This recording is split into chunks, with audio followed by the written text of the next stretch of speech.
I was driving from the East Coast out to the West Coast to Utah, and my dog and I had been in the car for days. We'd been driving. We were so tired, and we were in western Wyoming, and the weather, it was strong winds. It was just a really tough drive. And out of the corner of my eye, I saw this little critter in the middle of the median on the very, very busy interstate. And it took my brain a second to process what was happening. So I pulled over, left my car running with my dog in it, and walked to go see if I could find this little animal. And I found this baby lamb in the middle of this very busy highway, all by itself, just so alone. And I went into a flashback.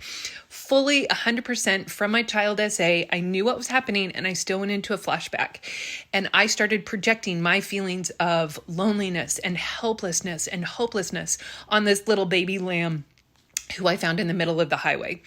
And all of the cars that just kept driving by and nobody stopped to check on me or the animal was triggering me even more.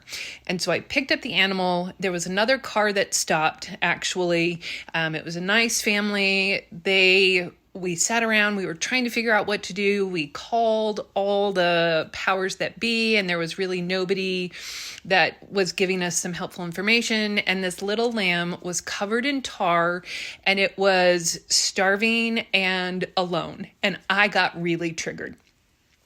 And finally, I remembered that I had a friend that lived not very far away who had goats. I actually thought this was a goat at first, a baby goat. I clearly don't know my baby animals very well, and reached out to my friend. She lived not very, an hour and 15 minutes away, and she has a working farm. She told me she would take the animal and get it taken care of.